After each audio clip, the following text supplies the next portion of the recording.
Good morning students, कैसे हैं आप सब। उम्मीद करती हूँ आप लोग अच्छे होंगे। बच्चों, आज हम लोग क्लास 6 का कक्षा 6 का पाठ 4 पढ़ने वाले हैं। ठीक है, इस पाठ का क्या नाम है, जल्दी से पढ़ के बताइए। बिल्कुल ठीक, चांद से थोड़ी सी गप्पे, है ना। यानी कि अब हम क्या कर रहे हैं, चांद से बातें कर रहे हैं। गप्पे मतलब क्या होता है, बातें करना, है ना। जो हम फ्री टाइम में बैठ के बातें करते हैं ना, उसे कहते हैं गप्पे लड़ाना। अब देखिए यहाँ क्या लिखा है, 10-11 साल की एक लड़की, यानी कि ये एक छोटी सी 10-11 साल की लड़की है, ये देखिए। ठीक है, जो कि चंदा मामा से बैठी हुई क्या कर रही है, बातें कर रही है। तो चलिए हम लोग इसे पढ़ते हैं, फिर इसके क्वेश्चन आंसर्स को देखेंगे। ठीक है, चलिए तो पढ़ते हैं। क्या लिखा है, गोल है खूब मगर आप तिरछे नजर आते हैं ज़रा, आप पहने हुए हैं कुल आकाश तारों जड़ा, सिर्फ मुंह खोले हुए हैं अपना गोरा चिट्टा गोल मटोल। ठीक है, यानी अब ये बच्ची जो है चंदा मामा से क्या कहती है, गोल हैं आप, है ना, पूरे गोरे खूब गोल हैं आप, है ना। आप तिरछे नज़र आते हैं ज़रा, लेकिन आप नज़र हमेशा तिरछे ही आते हैं, ऐसा क्यों, है ना। आप पहने हुए हैं कुल आकाश, यानी कि आप पूरे आकाश में फैले हुए हैं। अगर आप देखें तो चंदा मामा कहाँ दिखता है, आकाश यानी आसमान में ही दिखता है ना। तारों जड़ा, अब आकाश में क्या होते हैं, तारे होते हैं चंदा मामा के पास। ठीक, क्या कहते हैं, सिर्फ मुंह खोले हुए अपना गोरा चिट्टा गोल मटोल। अब चंदा मामा कैसे हैं, गोरे हैं, क्यों, क्योंकि रात तो काली है ना। अब काली रात में चंदा मामा हमें कैसे नज़र आते हैं, गोरे गोरे नज़र आते हैं और गोल मटोल नज़र आते हैं। ठीक है, आगे पढ़ते हैं।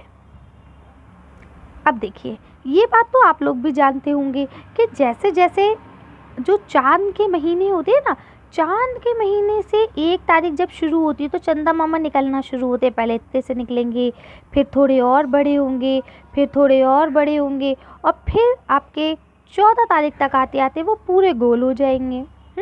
और उसके बाद फिर वो घटना शुरू हो जाते हैं, फिर घटते घटते घटते घटते लास्ट में वो 28 और 29 में गायब हो जाते हैं, बिल्कुल, है ना।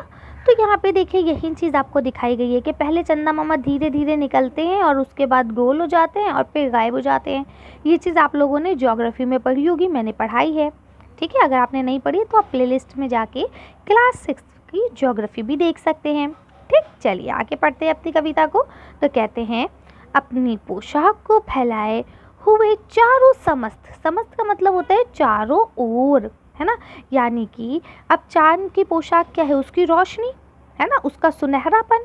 अब वो देखिए पूरे आसमान में जब चंदा मामा निकलते हैं, पूरी दुनिया में सब जगह, आपके घर में, छत पर, आंगन में, सब जगह चंदा मामा की रोशनी फैल जाती है ना। तो वही कहते हैं कि आप अपनी पोशाक को चारों समस्त यानी चारों ओर फैलाए हुए हैं। आप कुछ तिरछे नज़र आते हैं, जाने कैसे, लेकिन सारी बातें ठीक है, लेकिन उसके बावजूद आप तिरछे नज़र आते हैं। खूब है गो की, है ना, यानी कि खूब आपकी कमाल है। वाजी वाह, हमको बुद्धू ही निरा समझा है, यानी कि निरा मतलब होता है बहुत ज़्यादा, है ना। यानी आपने क्या हमको बुद्धू समझ रखा है, हम कोई उल्लू नहीं है। बुद्धू मतलब क्या होता है, बेवकूफ़, हम समझते ही नहीं जैसे कि, यानी कि ऐसा लगता है कि आप कभी गोल हो जाते हैं, कभी पतले हो जाते हैं, कभी घटने लगते हैं, कभी बढ़ने लगते हैं। आपको लगता है कि हमें समझ नहीं आता कि आप ऐसा क्यों कर रहे हैं। कहते हैं आपको बीमारी है ना। छोटे बच्चे ऐसी तो बातें करते हैं ना। तो क्या कहते हैं कि मुझे मालूम है आपको एक बीमारी है। अब चंदा मामा सोच रहे होंगे कि मुझे कौन सी बीमारी आ गई, है ना। तो देखिए यहाँ वो बच्ची बताएगी भी कि चंदा मामा को कौन सी बीमारी है। तो चलिए पढ़ लेते हैं। कहती है, आप घटते हैं तो घटते ही चले जाते हैं और बढ़ते हैं तो बस यानी कि बढ़ते ही चले जाते हैं, है ना। तो अब चंदा मामा को आपको पता है ना, 1 तारीख से निकलते हैं, वो बढ़ना शुरू करते हैं, बढ़ते बढ़ते बढ़ते फुल हो जाते हैं, फिर उसके बाद वो घटना शुरू करते हैं, फिर घटते घटते घटते गायब हो जाते हैं, है ना। तो वही कह रही है कि घटना शुरू करते हैं तो घटते ही चले जाते हैं और बढ़ना शुरू करते हैं तो बढ़ते ही चले जाते हैं। दम नहीं लेते हैं जब तक बिल्कुल ही, है ना, गोल ना हो जाओ। अब ये बिल्कुल को इन्होंने तोड़ के लिखा है। तो क्या कहते हैं, क्योंकि बच्ची है ना, तो बच्ची थोड़ा सा अपने लय में गा रही है ना, थोड़ी सी अपने हिसाब से नटखटपने में उनसे बातें कर रही है।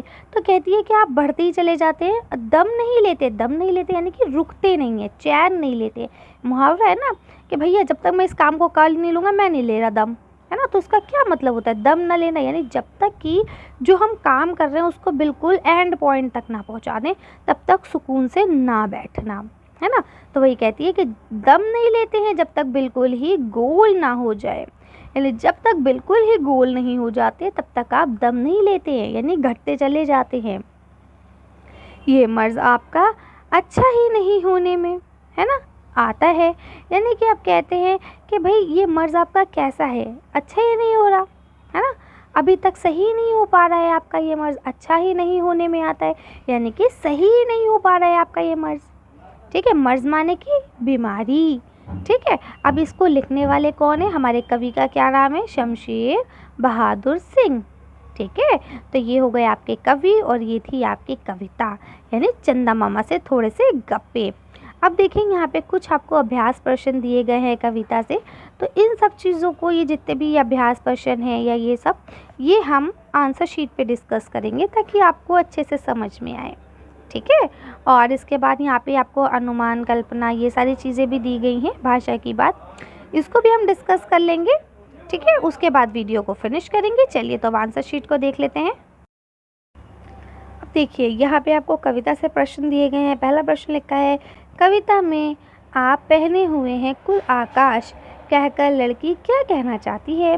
तो देखिए यहाँ लिखा हुआ है कि कविता में आप पहने हुए हैं कुल आकाश, कहकर लड़की 4 तारों से जड़ी हुई चादर ओढ़े बैठा है, यानी कि यहाँ पे क्या कहना चाह रही है कि भाई जो चंदा मामा है वो तारों से जड़ी हुई एक चादर ओढ़े हुए हैं। आगे देखिए लिखा है, हमको बुद्धू ही निरा समझा है, कहकर लड़की क्या कहना चाहती है। तो हमको बुद्धू ही निरा समझा है, कहकर लड़की हमको बुद्धू नहीं जो आपकी बीमारी ना समझे ये कहना चाह रही है ना, यानी वो बताना चाह रही है कि भाई हम बुद्धू नहीं है जो आपकी बीमारी को ना समझे, हमें मालूम है कि आपको एक बीमारी है। आगे लिखा है, आशय बताओ। यहाँ लिखा है, ये मर्ज़ आपका अच्छा ही नहीं होने में आता, यानी कि क्या कहती है, कवि जो बच्ची है यानी कवि के अनुसार चांद को कोई बीमारी है जिसका कारण ये क्या होता है, घटता है तो घटते ही चला जाता है और बढ़ता है तो बढ़ता ही चले जाता है, और ये बीमारी आपके ठीक होने का नाम नहीं ले रही है ना। यानी जो ये अभी लिखा है ना, मर्ज़ सही होने में ही नहीं आता, उसका मतलब ही यही होता है कि वो चीज़ ठीक नहीं हो रही है, वो बीमारी बढ़ती ही जा रही है। आगे लिखा है, कवि ने चांद से गप्पे किस दिन लगाई होंगी, है ना, यानी कौन सा दिन होगा जिस दिन उसने गप्पे लगाए होंगे। इस कविता में आई बातों की मदद से अनुमान लगाओ और इसके कारण भी बताओ। अब देखिए दिन और कारण, कौन सा दिन लगाया होगा, दिन मतलब रात की बात हो रही है, पूर्णिमा, अष्टमी से पूर्णिमा के बीच, या प्रथमा से अष्टमी के बीच। ठीक है, अब देखिए ये सब चीज़ें जो हैं ये क्या होते हैं, आपके चांद के, और चांद के जो महीने होते हैं उनके हिसाब से ये दिन होते हैं।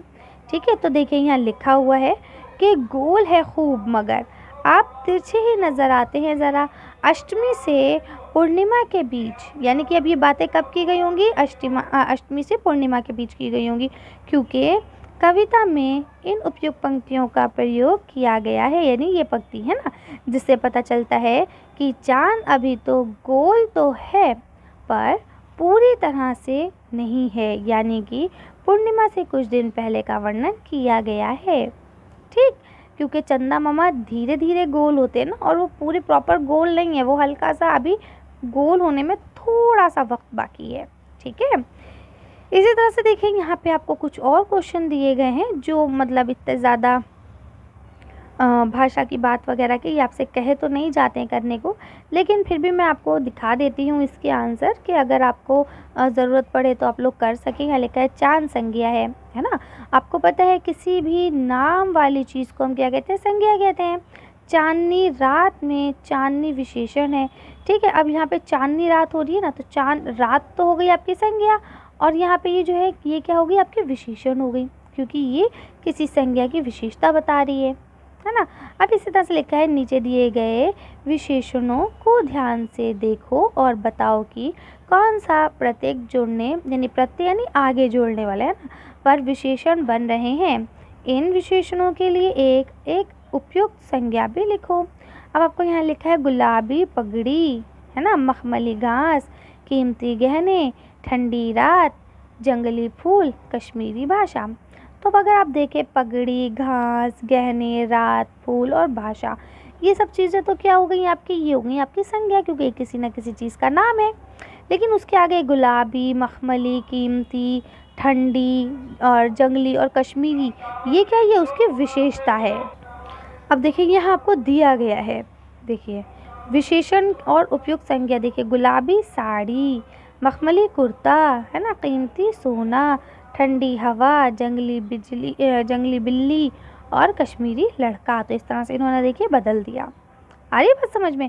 अब ये सब भाषा की बात है, इसे आप लोग कर लेंगे, बाकी ये पेपरों में तो पूछी भी नहीं जाती है इतनी ज़्यादा। बस हाँ, कुछ आपको संज्ञा, सर्वनाम, विशेषण के लिए ये पूछ लिए जाते हैं। ठीक है, उम्मीद करती हूँ चैप्टर आपको अच्छे से समझ में आ गया होगा। अगर कोई भी कन्फ्यूजन है, कोई भी चीज़ ऐसी है जो आपके समझ में नहीं आई हो, तो आप लोग मुझे कमेंट्स करके पूछ सकते हैं। चलिए, तो आज की वीडियो को हम यही खत्म करते हैं। आज की वीडियो में बस इतना ही। अगर आपको वीडियो पसंद आई हो तो इसे लाइक और शेयर करें। अगर अभी तक आपने हमारे चैनल को सब्सक्राइब नहीं किया तो प्लीज़ हमारे चैनल को सब्सक्राइब करें। Thank you for watching.